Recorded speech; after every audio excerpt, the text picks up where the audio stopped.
Very good evening and a warm welcome to all the respected participants. My name is Ashish Tuggal. I'm representing GE Healthcare Cardiovascular Ultrasound segment.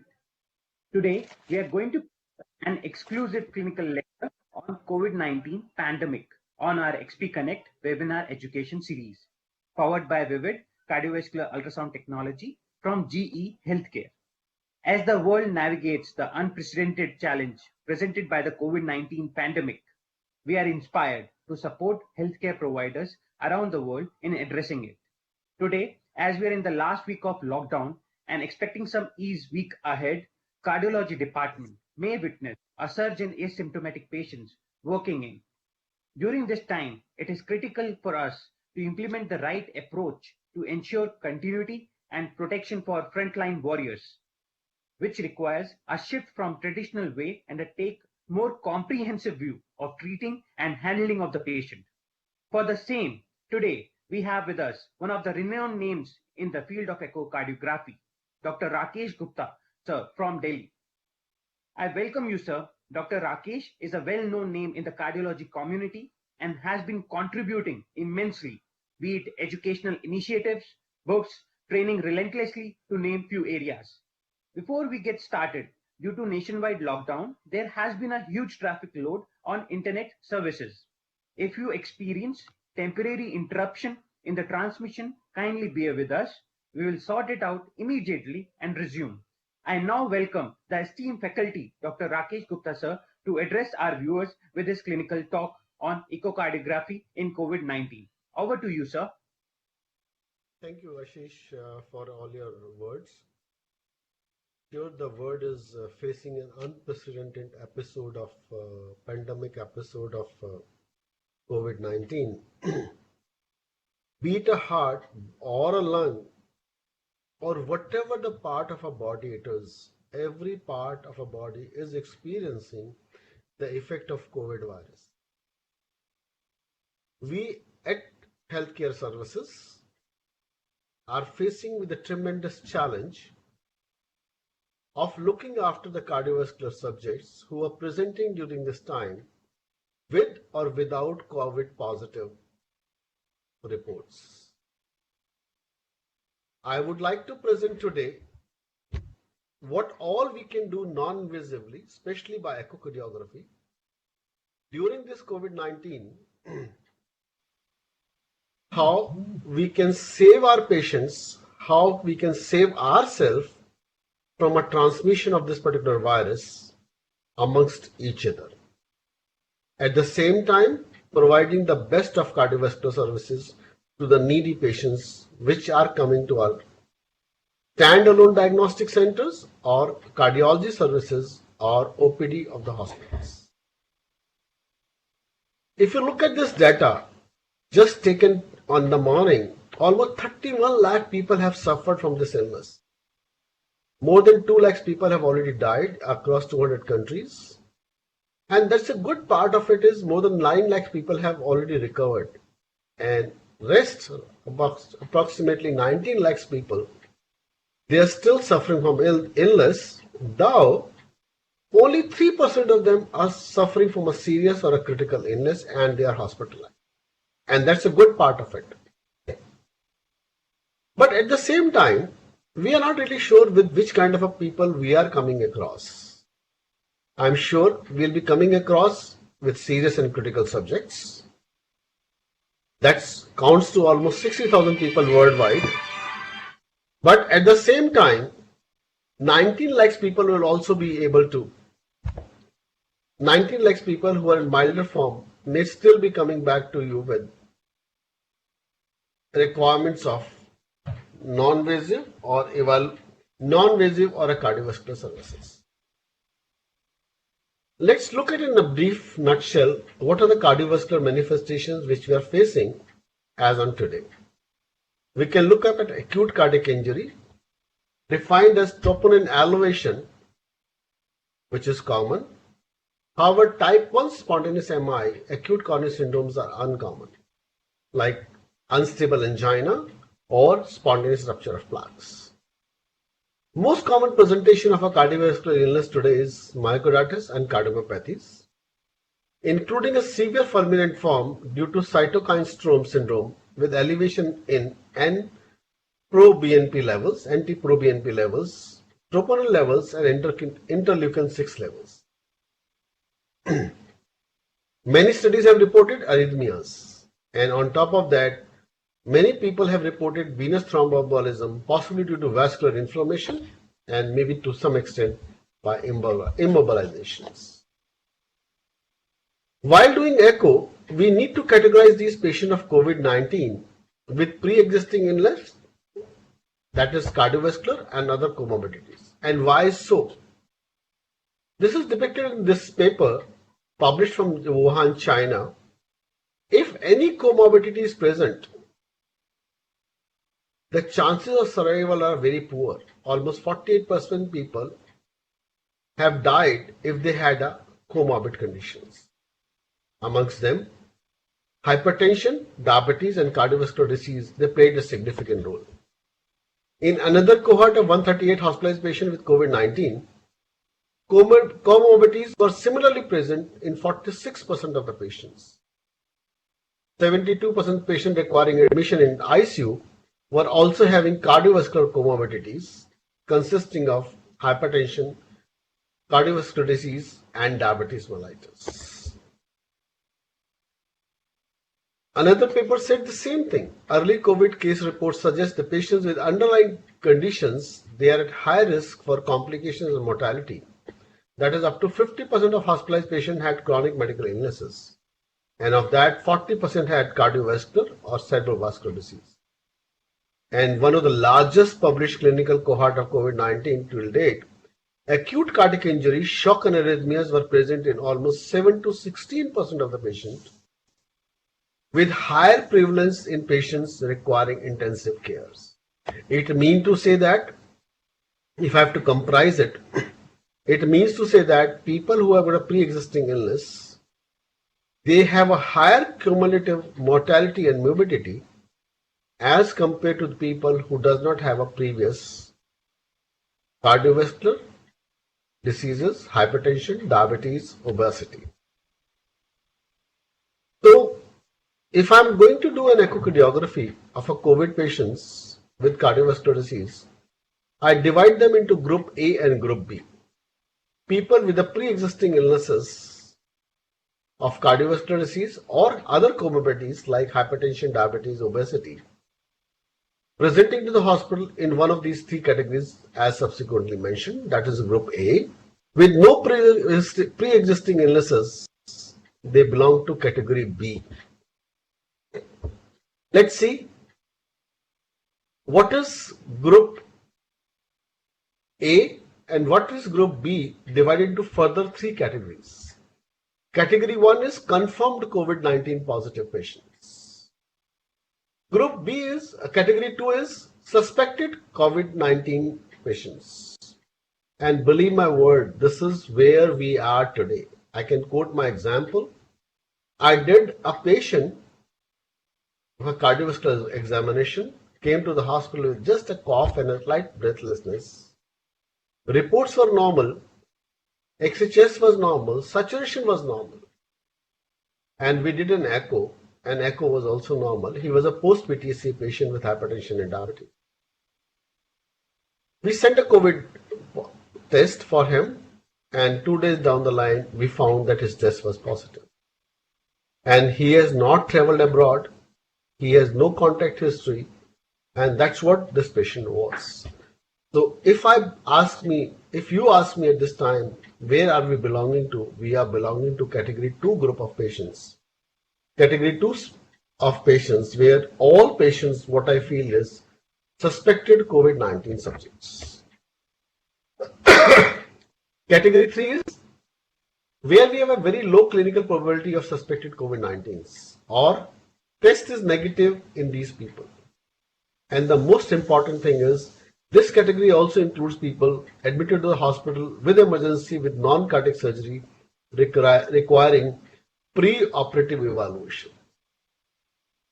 So hence we have category 1 confirmed, category 2 suspected, and category 3 non-COVID-19 or a low clinical probability of suspected COVID-19 subjects or people undergoing preoperative evaluation for non-cardiac surgery.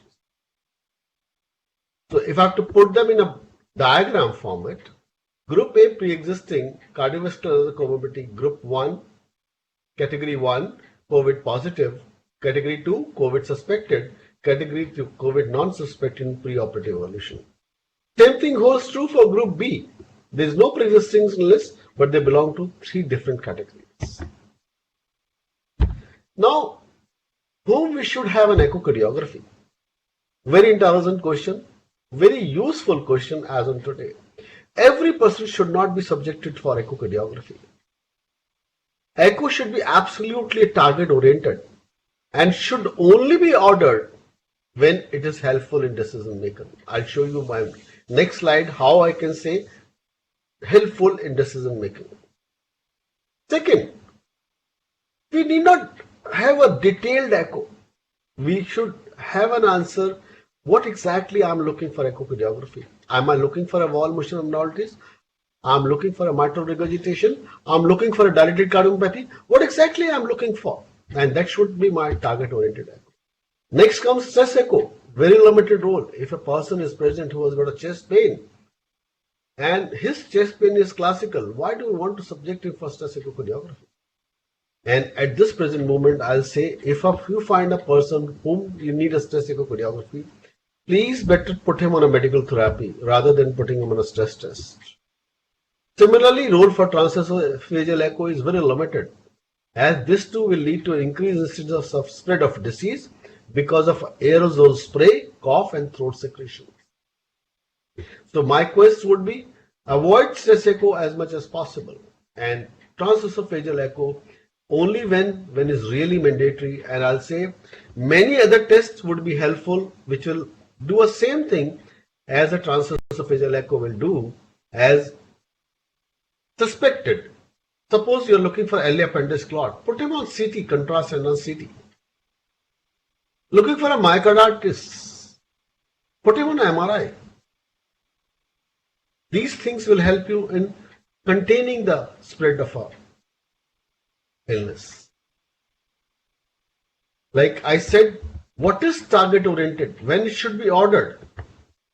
It is detailed clinical assessment including chest pain characteristic, assessment of COVID-19 severity, highly specific CT/NT, and measurement every 3 hours, and cardiac imaging including echocardiography are key elements in identifying patients of MI in this heterogeneous subgroup.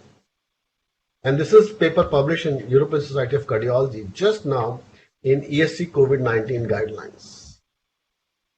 So first time they said role is present when you have suspected MI, and every one of you know at this particular moment is all these enzymes would be elevated, whether you talk of troponin I, troponin T, BNP, T-dimer, pro-BNPs, whatever it is, they are elevated, except for this particular enzyme, highly specific CT/NT, which will help you in coming to a conclusion for possibly cardiovascular diseases. And second important thing is the presentation of myocarditis, the presentation of acute MI would be almost similar. So you have to be very cautious looking at what exactly are you looking for. Now, how do we classify these people to undergo echocardiography? I say all patients in group A, category 1 and category 2. Category 1 is COVID positive, category 2 is COVID suspected. In group A, people who have got a pre-existing disease should be subjected for echocardiography. However, the choice of doing echo in group A, category 3 should be based on the judgment of treating physicians.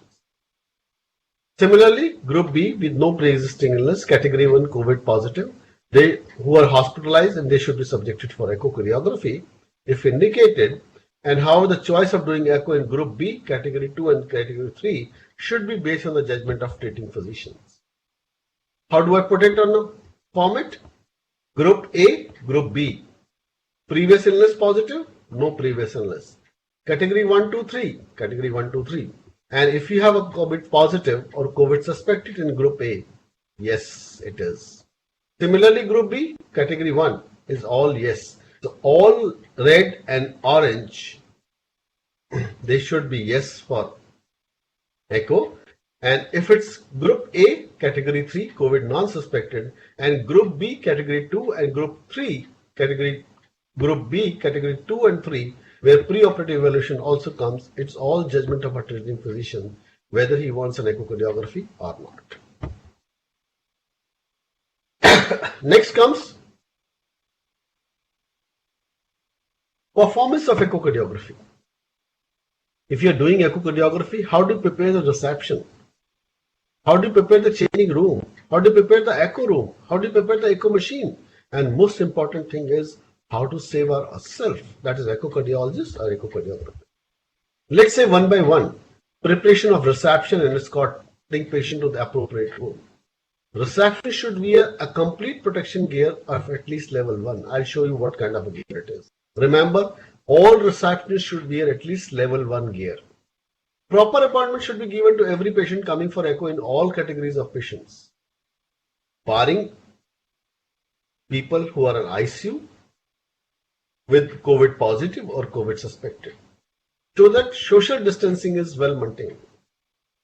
And we prefer that outside centers or in hospital centers where the referral comes, all relevant paper like ECG, XHS, discharge papers and previous operation notes, if any, must be sent to a center or hospital echo reception for appointment in advance by WhatsApp or email to avoid any risk for transmissions. And if it is an OPD patients, the required test fee may be paid by a digital money like credit card, debit card or other various apps. No attendance is allowed beyond the reception area except in cases of children, pregnant women and elderly patients where only one attendant is allowed. And all patient attendants should remove their shoe and socks outside the reception area so that they do not bring in all the external dirt which is lying along with their shoe and socks. Then these people who are coming to this center, they should be given a facility to wash their hands and if feet preferably, and provision of a separate hospital and center slipper should be given to them, or they could be given a plastic shoe covers which they can wear. They should be provided a face mask if they are not wearing any face mask. Then patient is coming to the echo should be properly escorted by the hospital staff wearing an appropriate gear based on the category of patients and taken to appropriate changing room and to appropriate segregated echo machine for evaluation. If I compile it, look, here is a reception area. Look at this guy who's wearing a gear type grade 1 gear. Look, we have modified it according to our requirements. We have used hospital OT gowns. This is controlled with a chain. He has put on a cap, he has put on a mask, and he is wearing gloves. And in the bottom, he is wearing this slippers being provided by hospital after cleaning his feet thoroughly. Similarly, suppose the patient is coming inside to the reception area. Look, he has already removed his shoes. He is wearing a center or hospital chappal or slippers. He is wearing a face mask. And that's how the doors are being kept open so that we do not have to put on closing and opening the doors completely. Then how to prepare the changing rooms? There should be a separate changing room based on the category of patients and grouping of the patients. Well, all of us understand somebody is of group A, that is category 1, COVID positive or COVID suspected category 2. Group B, category 1, they should be in ICU. So if these people are in ICU, then we have a separate dedicated machine for these people which is lying outside the CCU or ICU of the hospital where they do an echocardiography. They push in the machine inside and do an echocardiography. Suppose a patient of COVID positive comes. What do we do with that? If the COVID positive patient comes, whether he belongs to group A or group B, he's taken to an ICU. Outside the ICU, where the machine is lying, there's a couch is lying and the doctor is wearing and the health professional is wearing appropriate level 3 gears to do an echocardiography. On the other hand, Group A category 3 means COVID negative or less likely of a COVID positive with pre-existing illness. Group B category 2 should have a separate changing room and for an echo machines. And Group B category 3 should have a separate changing room and echo machine. The patient should change all his clothes except the undergarments, wear a gown kept separately, and all patients should continue wearing the mask as provided by center or the hospital. Now, how to prepare the machines? The echo machine should be kept separate as per the above mentioned categories. So we have at least 3 different kind of echo machines. One meant for ICU or CCU. Second meant for high level of suspicion patients. And third with low level of suspicion patients. I'll come down to that in a couple of minutes. The doors of the echo room should be kept open where entry and exit of the patient is present along with the changing room. All doors, handles, electrical switches, crash cards and other metallic things in the rooms should be frequently cleaned and decontaminated with sodium hypochlorite solution. This solution is very commonly available in OT because majority of time this is what they are using in operation theatre to decontaminate it. The examination table should be provided with a separate disposable plastic sheets for every subject. And if disposable plastic sheet could not be used, you can use a vaccine or you can use other plastic material which can be decontaminated after the patient goes away from the table. And the most important thing is for saving the doctors and the patients, the examination table and machine should be placed in such a way that patient faces away from echocardiologist or echocardiographer. And that's what is very, very important. If the patient face is facing towards you and if he coughs, there are very high chances of transmission of the infection. Look, here is an entry to echo rooms. The same person who's standing. This is an echo room inside. Here is the changing room. Here is the door. He's standing over here. So he'll go into this, pull in a curtain, change his clothes, and goes into the echo room inside. On top of that, patient is facing away from a doctor. Doctor is facing on this side, patient is facing other sides. And one of our senior colleagues recommended you can put a screen across this and put a hole inside which you can do an echocardiography patient chest. So all parts are, just put a hospital screen or you can like a hanging curtain and with a hole inside, you just put a hand from that hole inside so that there's a complete barrier between the patient and a doctor in the echocardiography room. Now, how to prepare the echo machine and a probe? Very important issues. Look, the probability of echocardiography machines, they have a clear advantage in imaging patients without having to move them and risk virus transmission in clinic and hospitals. Why so? Patient who is in hospital ICU or CCU need not be moved towards an echo rooms. All these people can be done echo right in ICU itself. So we have one dedicated echo machine in ICU or CCU which can be used for doing echo for a group A, that pre-existing people, pre-existing cardiovascular disease and other comorbidity people, with category A COVID positive and COVID suspected, and group B COVID positive patients. These machines should be covered with a transparent polythene disposable sheets, and the probe once used on the patient should be thoroughly cleaned with a disinfecting agent like soap and water first and subsequently by Cydex swabs respectively, which are available in the ICU, or you can use a latex sheet filled with a jelly and subsequently disposed of after each examination. So either you can do these kind of things to save your machine as well as your probe. Echo machine in non-ICU settings, that for group A category 3 and group B for category 2, preferably all measures as taken in ICU should be followed, as many of these patients may be carriers or the incubation periods. An echo machine in non-ICU setting with group B and category 3 can be dealt with normal settings of the echo lab. However, the probe should be thoroughly cleaned and disinfected after completing each and every echo of every patient. So we have 3 kind of setups where we do an echocardiography. Look, so this machine is being wrapped in plastic disposable sheets. This image has come from courtesy from Dr. Devika Chatterjee from Kolkata, and that's how they have wrapped up all the machines. and they change these plastic covers every day. Somebody called me up and asked me, how do I get this plastic sheet? Well, friends, this is very easily available. You happen to go to any shop with dry cleaner shops. They have a large kind of a covering clothes of a suits and other coats and everything. You can buy a few from them and just put them on a machine to save your machine. If I have to distribute these machines, Group A, pre-existing CVD and comorbid category 1, category 2, category 3, then if you look at a category 1 of Group A, category 2 of Group A and category 1 of Group A, dedicated ICU machine is required. Then coming to non-ICU setups, what we need is a Group A category 3, yes, and then Group B category 2 is yes.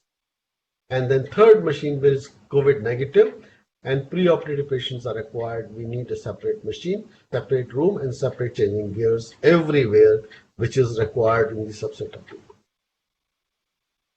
Now, another important thing comes, how do we really look at our echocardiologists? Well, Group A, category 1 and category 2, Group B, category 1. That is the highest level of gear is required for these subset of population. There is no way. You have to really wear a protection gear which is at least 70 GSM or more. Then second category of level protection is Group A category 3, Group B category 2. We need a second level of protection gear as shown in this next picture. Then Group A category 3 or Group B, this little over writing over here. There's nothing like over here Group 3. This is Group B category 3. We need a basic level of protections. Now, if you look at all these pictures together, Group A, category 1, category 2, Group B, category 1, we all need a level 3 gears. If we have a Group A, category 3, we need a level 2 gears along with Group B, category 2, level 2 gears. And same separate machine is kept for category 3, Group B levels for level 1 gears. What kind of gears these are? I'll explain in a simple, very simple language. What we have with us and what we can modify, that is the most important thing. Look, every gear is not possible for everybody and that's too disposable. Let's start with basic or level 1 gear. What exactly the level 1 or basic gear is? We have lot many gowns available in our OT. We use these gowns to cover ourselves. We are wearing a chappals or we are wearing a shoe covers. On top of that, we put a cap. On top of that, we put a mask.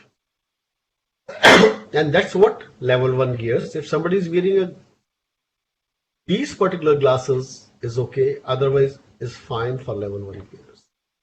What we have added in our lab today for our reception people. You must have seen a Muslim community wearing hijab. Use hijab to cover all your neck and everything over here. I said a couple of minutes back, lot many people are coming with who are COVID suspected. It means they need a level 2 kind of a gears. So what we have modified is, we have used hospital gowns, OT gowns. We have covered with our gloves. We have used a head cover. We have used a mask. We have used a goggle, and we have used the hijabs. And on top of that, we have put in a head shield. So in that way, you have covered everything from top to bottom. And whenever the person is going for a reception duty or medical duty or an echocardiographer, he has to pass urine, stool and everything. Whatever he or she wants to consume, he has to finish that. Because for next 4 hours to 6 hours, he or she will not be able to pass urine or other things. Then comes level 2 gears. Level 2 gears is something like level 1. Only thing is, you have to put in an impervious sheet on top of this gown. You have to wear the hijab. You have to put in a goggles. and mask and head cover, and followed by head shield, and maybe like 1 or 2 gloves which you want to wear. And that is applicable for group B, that is no pre-existing illness but COVID suspected. And if you really ask me, we are dealing practically in this stage today. If you put a patient for diabetes, hypertension, obesity, sleep apnea syndrome with previous cardiovascular history, how do we know that this patient does not belong to a COVID suspected population? So we need a level 2 kind of a gears in the subset of populations. And group A category 3 kind of a population is where no pre-existing illness and it's tested COVID negative. Most important challenging work comes out to be that level 3 of a gears. Like, I don't have to say many things in this. Many people must have seen this kind of an astronaut suit where everything is covered from top to bottom. And once you wear these suits, you cannot take them off for next 6 to 8 hours. And during that time, you cannot go out, pass your urine, you cannot take food, you cannot drink water, and all those things are required. It depends upon what kind of a duty you are doing. You are doing a 4 hours duty or 6 hours duty or 8 hours duty. And this is working for group A, category 1 and category 2. Group A is mean previous cardiovascular disease or comorbidities. COVID positive, COVID suspected. It means you are virtually working in a COVID ward. Group B, category 1, COVID positive. No pre-existing illness, but COVID positive. It means we need to have a very high level of protection, that is level 3 protection. And we need to have a disposable suit over here, what is really required for today's in our country. Friends, it's not easy to procure. It's not easy to use every day this kind of a gears. So what do? I still recommend that we use an indigenous kind of a level 2 plus suits where we put on a routine hospital gowns, put an impervious sheet on top of these gowns and then you use a head cover, you use a hijab, you use a face mask, you use a goggle and put a head shield on top of that. Use a shoe covers, or you can do like this is the best thing you can do over there. So this is what is required as in today. Another important thing for healthcare professional is, should we use hydroxychloroquine for a prophylaxis? Well, friends, ICMR did recommend for this. I am the one person who has taken this. Initially, I started at 400 mg, 2 doses at 12 hours interval. Then I'm taking them weekly. And I say that if you're not taking any drug, if at all you're taking some drug, look at their interactions. If there's no interaction, please utilize this drug.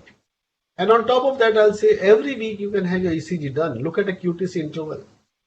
If it's not prolonged, you can have a hydroxychloroquine drug. Third is, it's not going to do harm. At least it'll do some kind of a safety for prevention of your lungs. Next is emotional lability due to social lockdown. Look, everybody is locked down in his home. They are stressed out. They are in depression now. And the most important thing is, now they are suffering with their financial losses.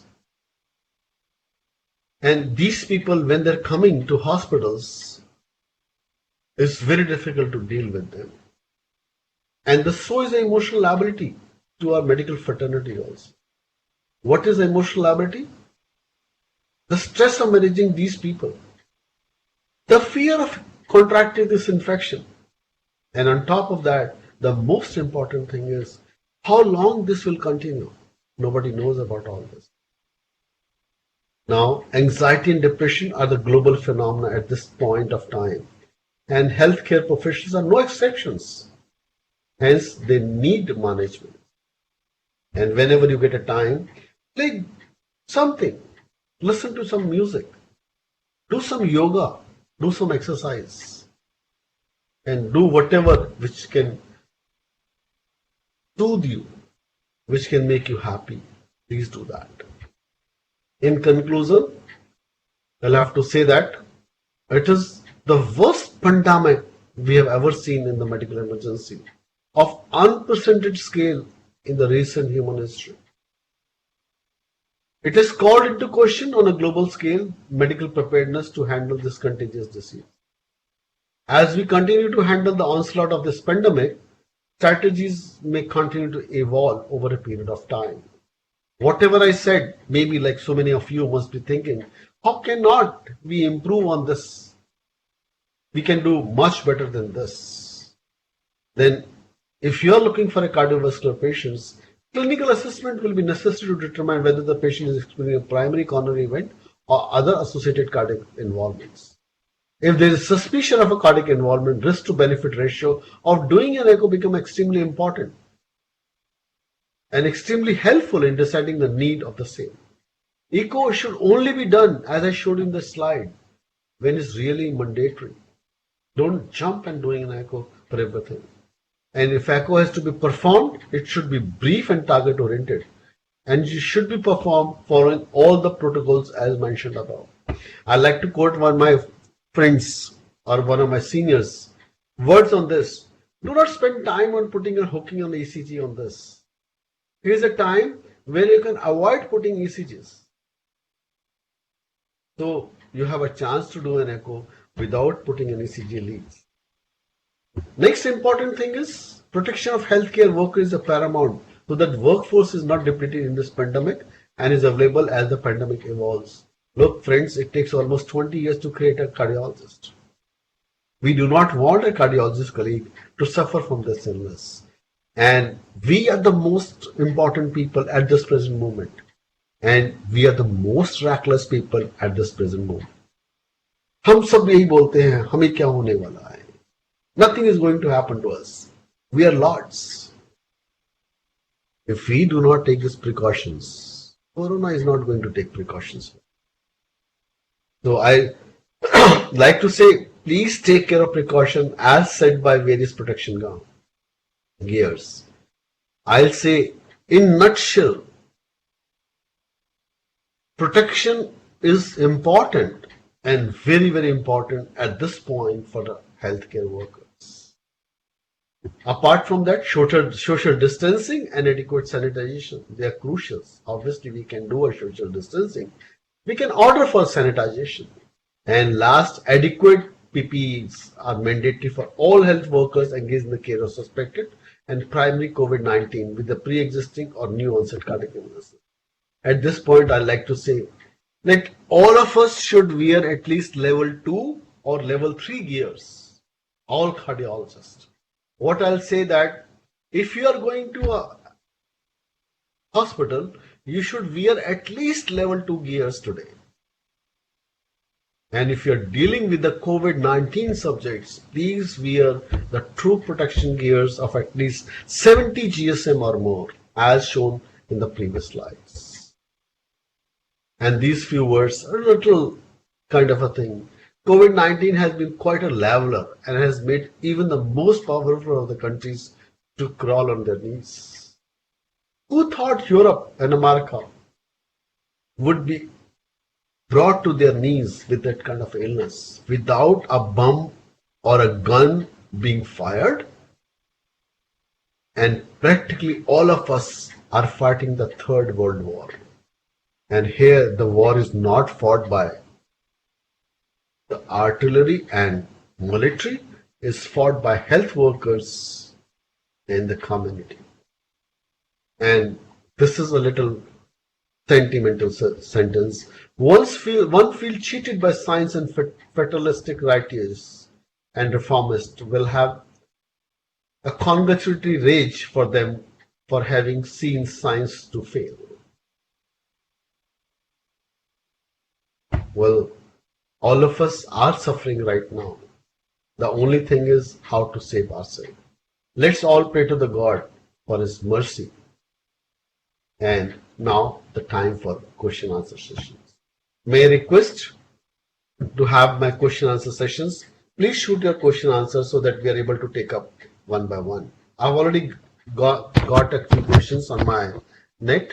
I'm not able to name them who has sent these questions, but I'll say This question has come from somebody's number is 9892238000.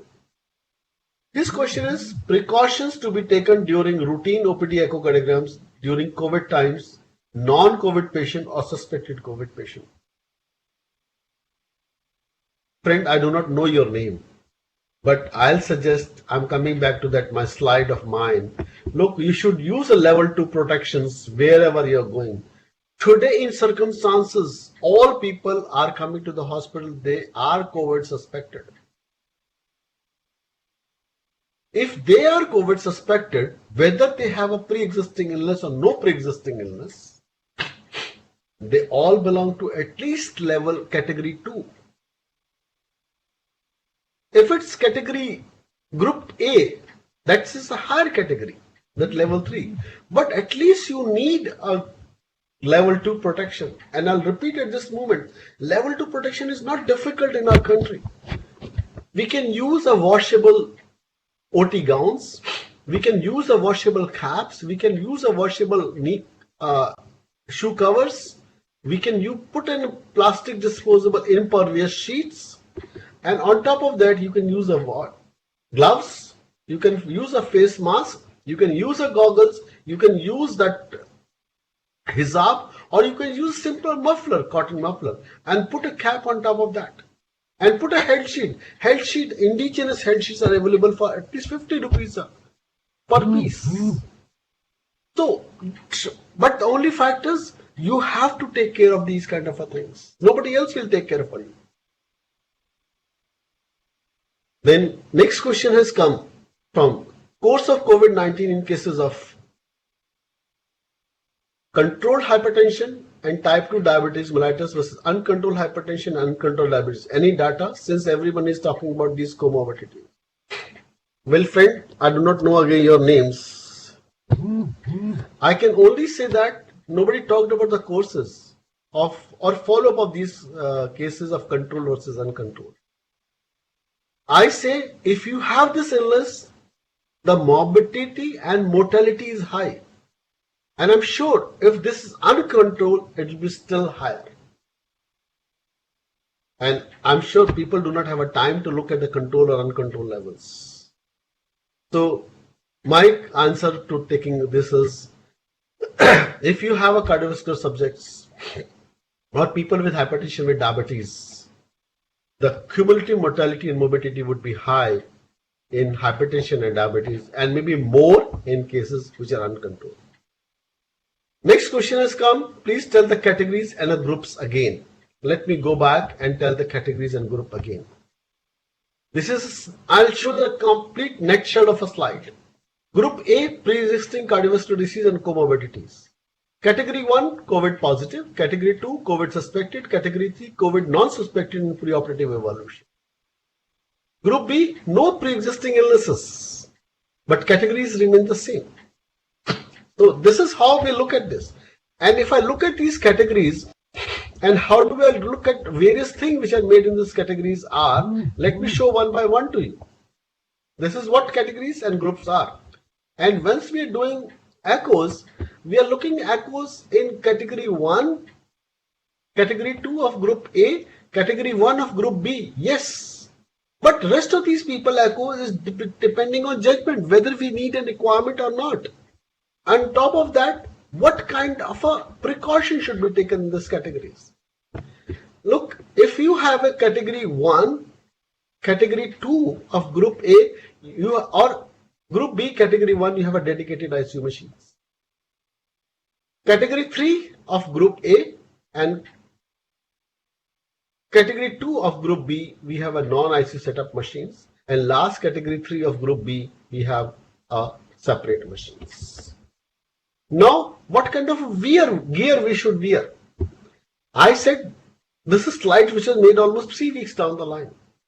I say all COVID positive and COVID suspected of group A, COVID positive of group B, we should level wear true.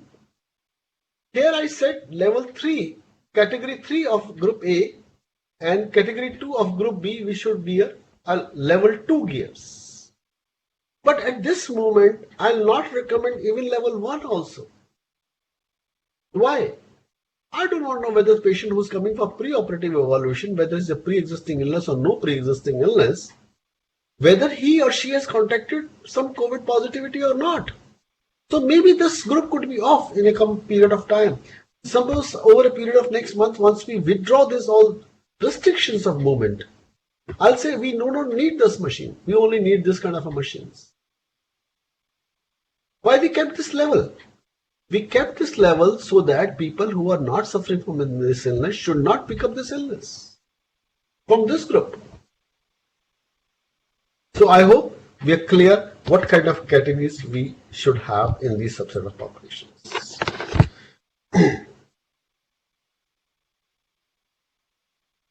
Do we have to do T in COVID-19 negatives to rule out vegetations? Well, if you are suspecting of vegetations and patient is COVID negative, proven COVID negative for at least 2 samples 48 hours away, yes, you can do a transesophageal echo.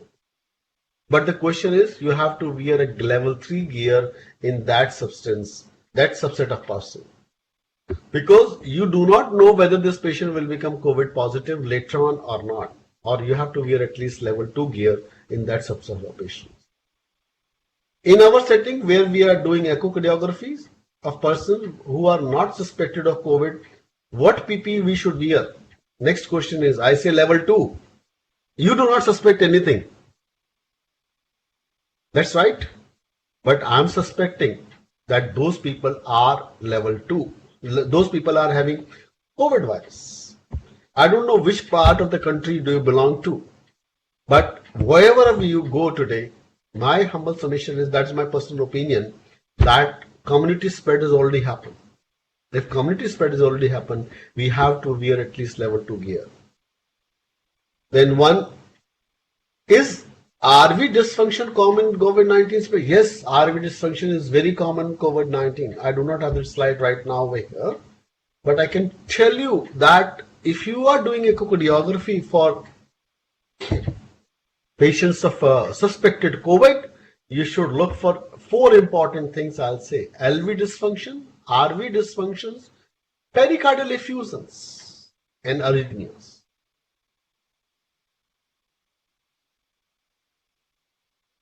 So what are you using practically for personal protection center here at your centers? I'm using level 2.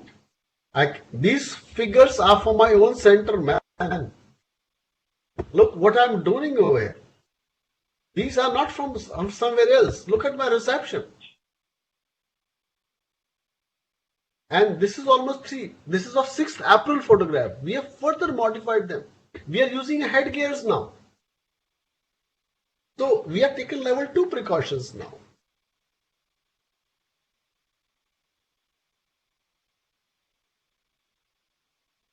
Next, somebody has asked, which system should be useful for COVID patient, portable or standalone? Ashish, my answer to this is a very clear answer I've given to you. This is, if I'm using an ICU, it should have a dedicated ICU machine, and otherwise I can have a non-ICU machine or one machine, machine number 2. But possibly over a period of time, this function will disappear. We'll have only one machine, which is non-COVID positive patients, or where the chances of having a COVID positivity would be less. Are COVID patients are suffering from myocarditis, or do stain to be done for prognosis? This question has come. I don't know from where it has come. Many people, they are suffering from myocarditis.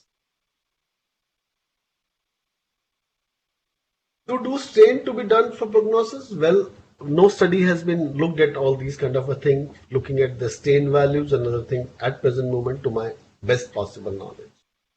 Because as I said, we are not doing an elaborate echoes. We are just doing a targeted echo, look at the RV, LV dysfunction and look at their pericardial effusions.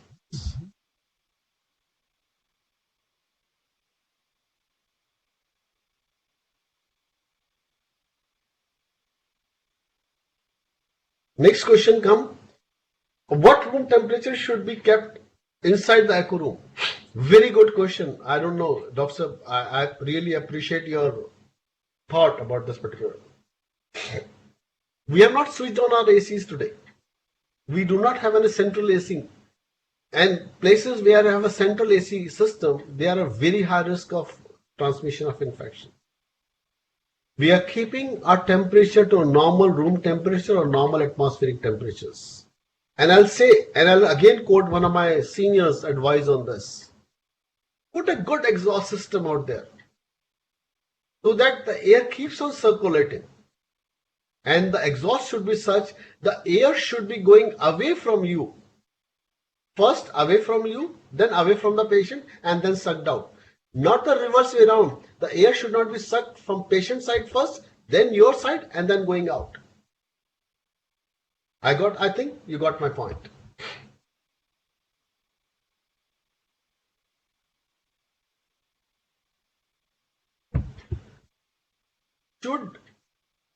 Can we use alcohol or bleaching powder? Yes. Dr. Rajiv, I don't know if it's correct, Dr. Rajiv from Sultanpur, he was talking about these precautions a few days back. Well, we can use spirit to clean our probes. Similarly, we can use bleaching powder to disinfect our rooms. Next question has come the same thing. Is the air conditioner off or on? I said switch off air conditioners. Put a good exhaust.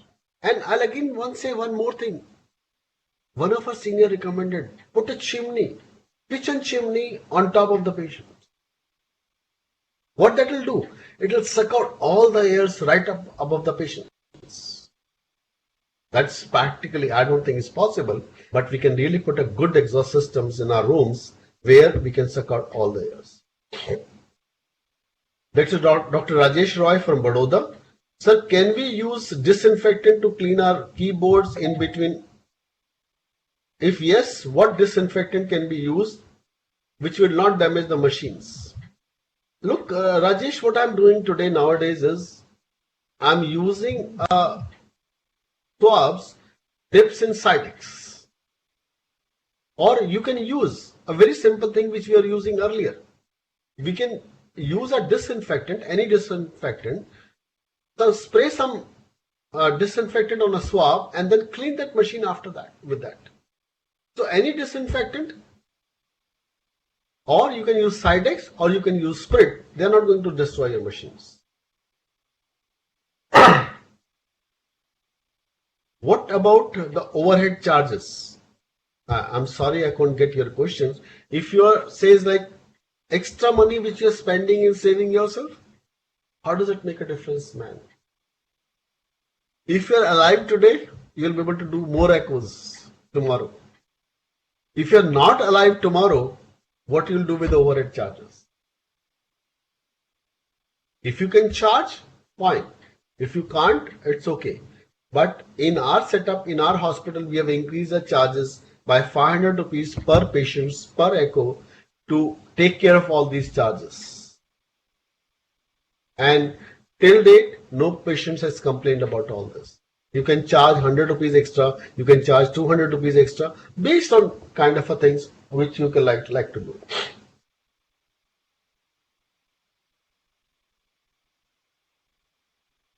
Next question comes from Mr. Ashish Duggal is, do you think best imaging platform may reduce the need of transesophageal echo? I'm using Vivid. What tool should I use for COVID assessment? Well, Ashish, answer is, I absolutely agree. The best imaging platform will reduce the need of transesophageal echo. No doubt about it. And if you are using a harmonic imagings, and like GE has got a very good machine, especially like Vivid E95, where they use technology, I forget the name of the technology, and with which the imaging quality is immense. So high-end quality machines for anybody like GE, Philips, or whatever the companies who are making it, a good quality machines are really helping it out. And I'll not say that any machine is good or bad. I'll say all companies, they have a good imaging quality with a GE, Philips, Siemens, Izaute, everybody has got a very good imaging machines.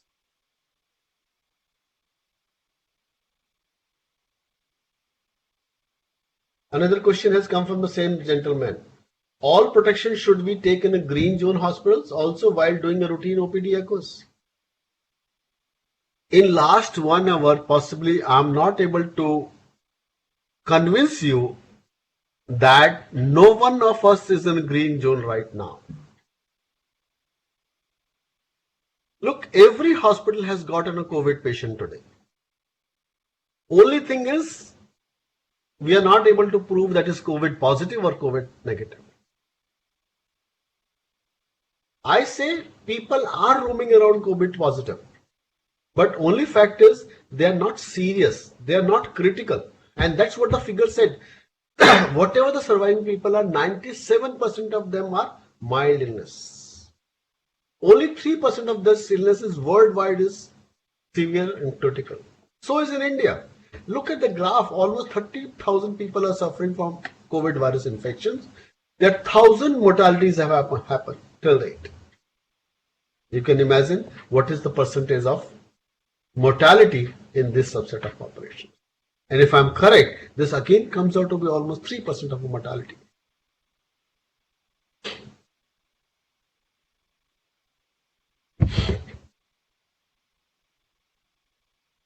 Sanitization of echo machine other than sodium hypochlorite as it leaves stains. Dr. Anurag Jain from Agra. Dr. Anurag, I did not say you sanitize the echo machine with sodium hypochlorite. I said sanitize the room with sodium hypochlorite, all metallic parts, switches, handles, floor, doors, then couches made of steel should be sanitized with sodium hypochlorite. Sanitization of echo machine, I said a couple of times before also, I'm going to repeat it again. You can use a swab, spray some sanitizer on it, put some Sidex on it, or put some sprit on it to take care of all these issues. Don't sanitize your machine with sodium hypochlorite. I do agree. I have not done it, so I don't know whether it's put a stain or not, but certainly please do not use sodium hypochlorite for sanitization of machines. Next question has come, why two categories of group A and group B, sir? Group A is pre-existing cardiovascular disease, group B is no pre-existing. Why I said these two words? I go back and show you my second slides. I hope you are able to see the slide. The presence of COVID infection is more common or it affects more people with having hypertension, cardiovascular disease or diabetes. So if many people are coming with this pre-existing illness, the chances of having COVID positive or COVID suspected are very, very high. And if you combine these people of group A and group B together, so what will happen? So this category of COVID suspected in this category will become COVID suspected over here. This is COVID suspected. So COVID suspected is pretty high in pre-existing illness, but is less in pre-existing illness with no pre-existing illness. So that's why I've categorized into two groups. Initially I thought also the same thing. Why not only one group? Suppose I'll say in a different fashion. Suppose I've got a hypertension, diabetes and a cardiovascular disease. I'm suspecting COVID virus positive. The chances of having a COVID virus would be high in my category of this group A versus I'm not a pre-existing distance, but I'm suspecting COVID virus positive. The chances of detecting COVID virus would be less in this category. If I'm doing echo of these two categories in the same table in the same room, what will happen? Maybe I'm converting some of these COVID suspected of group B to group A. And that's why I've separated these two groups separately.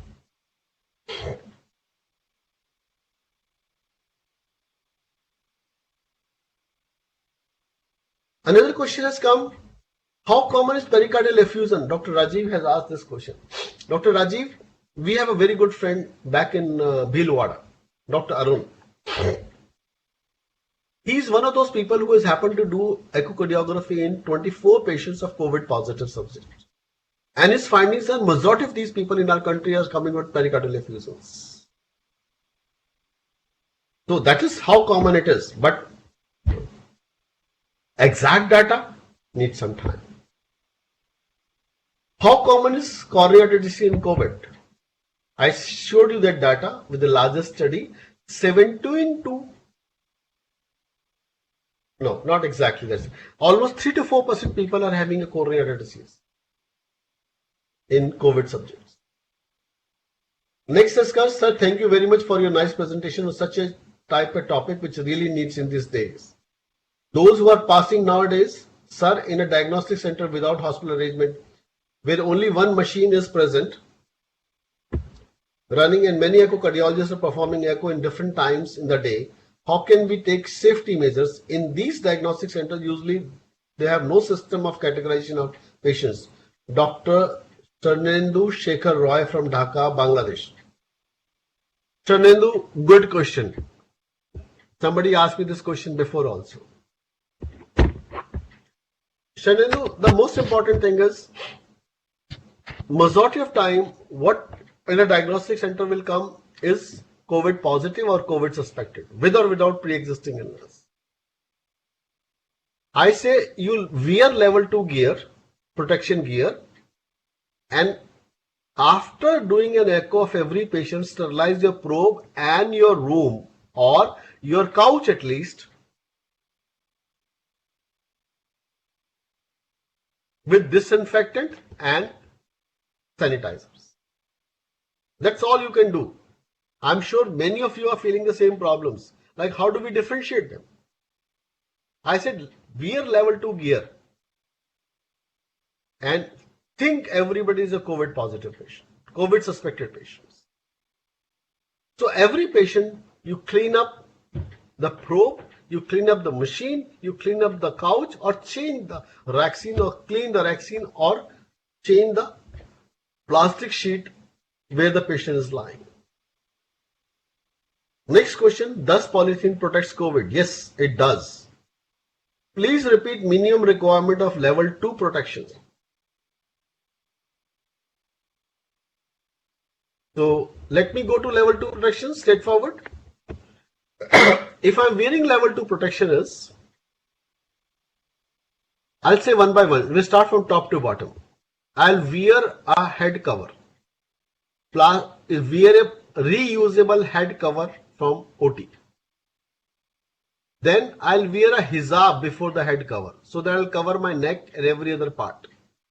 Then I'll wear the goggles and the mask. And then I'll put a head shield. What is head shield? Is just a plastic shield which can hold in front of your face. Then I'll wear the gown, reusable gown from the hospital, OT, and put a plastic sheet on top of this. What is that plastic sheet? Have you gone to gynae department ever? What do they wear at the time of delivery? They'll wear the plastic sheet and then they wear the gowns. So the clothes, they do not get the material, or the wet substance should not touch your skin later on. Then cover your shoes or cover your legs all through and through. You can wear your socks and chappals kept separately for a center or a hospital, or you can use a shoe covers and wear gloves. And you can use sanitizer even after wearing gloves also. There's no harm in using sanitizer after wearing the gloves.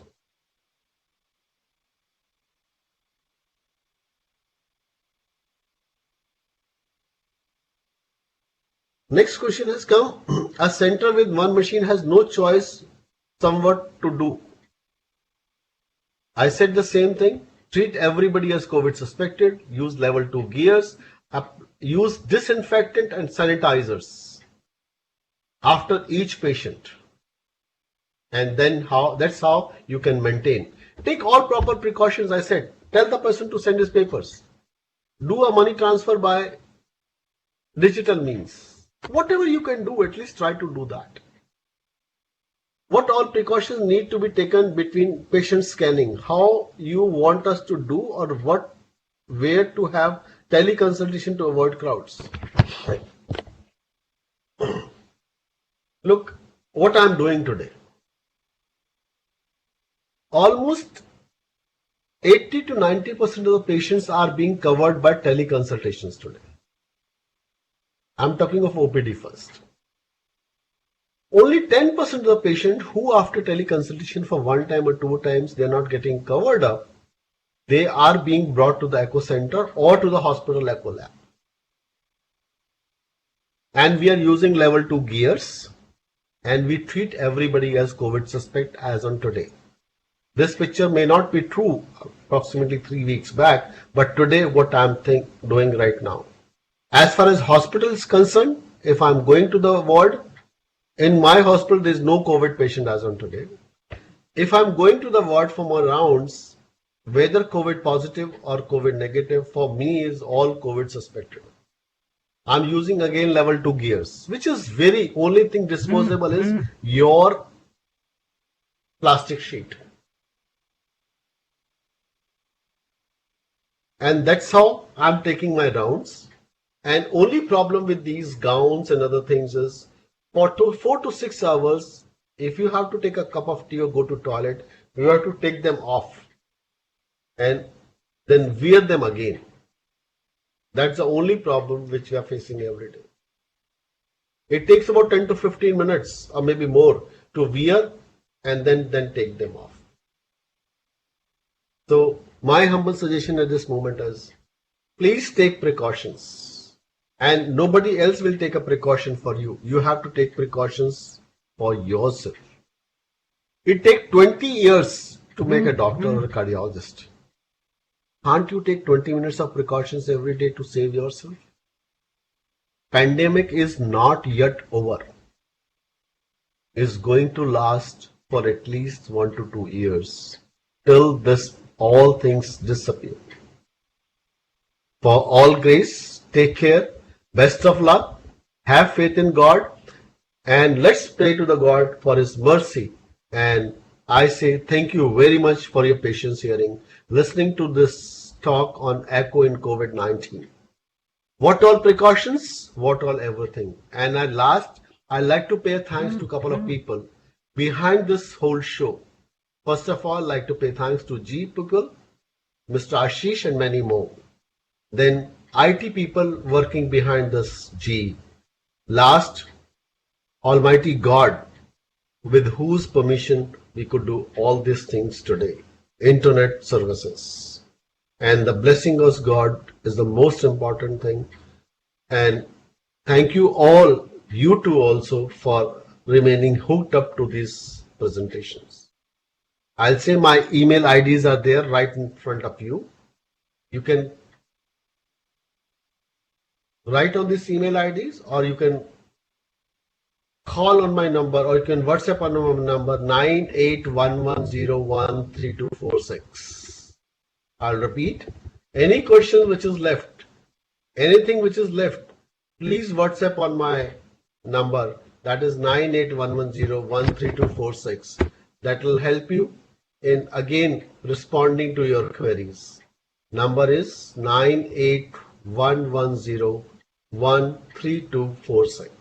Thank you very much for your patience hearing. See you sometimes later on. Bye.